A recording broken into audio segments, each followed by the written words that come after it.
भाइयों, मैं आपके सामने एक कहानी पढ़ रहा हूँ। कहानी यह बहुत अच्छी है। अगर आप लोगों को भी अच्छी लगे तो ज़रूर बताइएगा।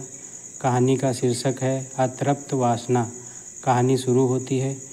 ट्यूबवेल जंगल में बेशक था, फिर भी कोई आ सकता है, यह सोचकर 80 वर्षीय वृद्ध खजान सिंह अपनी पुरानी प्रीति को वासना की आग में झोंकने के लिए सुमित्रा देवी को साथ लेकर बाजरा के खेत में घुस गए। वहीं सहवास के दौरान ही सुमित्रा देवी के ऊपर उनकी मृत्यु हो गई। सुमित्रा देवी जैसे तैसे खजान सिंह के नीचे से निकलकर चुपचाप अपने घर पहुंच गई।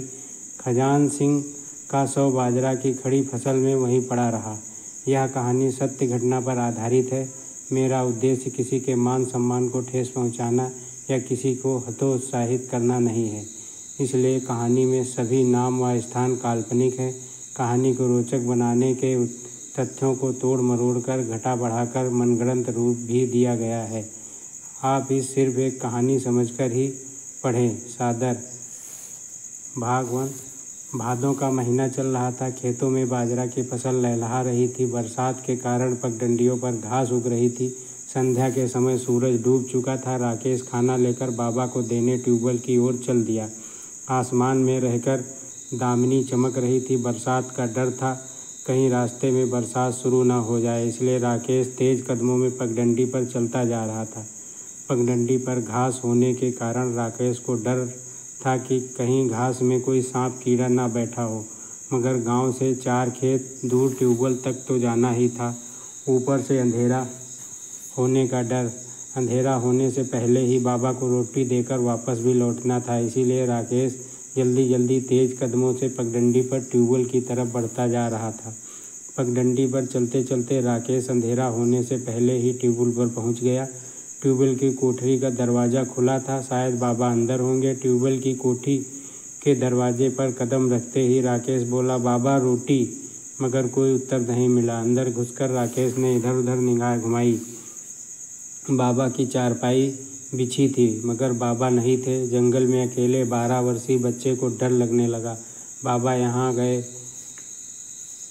राकेश ने बाहर निकलकर कई आवाज़ दी, बाबा, ओ बाबा, रोटी ले आया हूँ, बाबा कहाँ हो। राकेश के डर के कारण जल्दी जल्दी आवाज़ दी, मगर बाबा वहाँ कहाँ थे। जंगल में अकेले बच्चे के पैर उखड़ने लगे। उसने रोटियों का कटोरदान वहीं चारपाई पर रखा और ट्यूबवेल की ओर कोठरी की कुंडी लगाकर गांव की तरफ दौड़ लगा दी।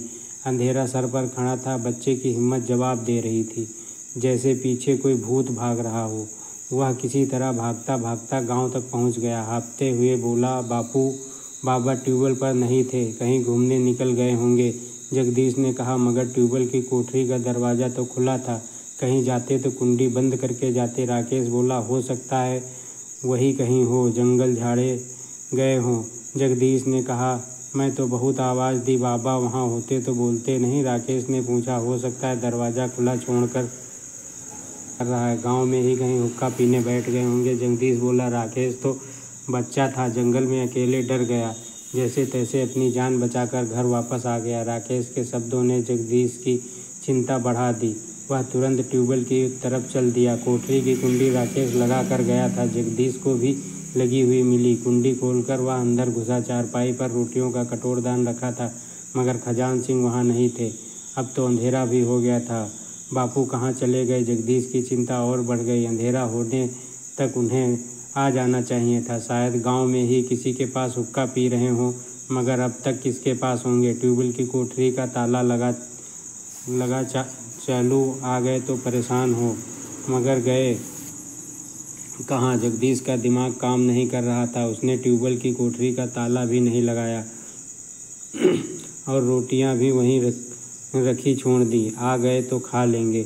वापस आते समय रास्ते में जगदीश के मस्तिष्क में सैकड़ों प्रश्न घूम रहे थे। किसी अनहोनी के भय से शरीर में सिहरन पैदा हो जाती। बाद में खुद ही अपने मन को सतावना देता, कहीं बैठ गए होंगे, आ जाएंगे। यही सोचते सोचते वह गांव तक पहुंच गया। जगदीश ने गांव का भी चक्कर लगाया जहां उनकी बैठक थी। सभी जगह देखा, गांव के लोग से भी पूछताछ की, मगर कहीं कोई सुराग न मिला।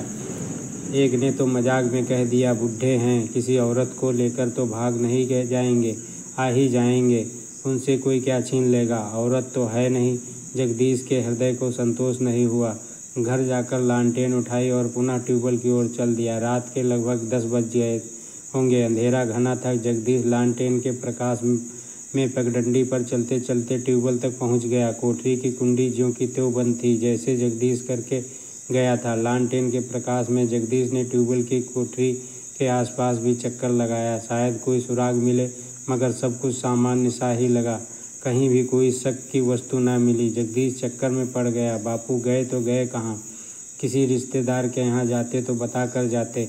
उन्होंने तो कोई ऐसा जिक्र भी नहीं किया कि कहीं जाना है। तो कहाँ गए? कहीं कोई दुर्घटना तो नहीं हो गई? अगर ऐसा होता तो अब तक सूचना मिल गई जाती। कई घंटे गुजर गए। जगदीश के मस्तिष्क में अनेकों की जिज्ञासा पनप रही थी, मगर रात्रि में वो कहाँ खोजे।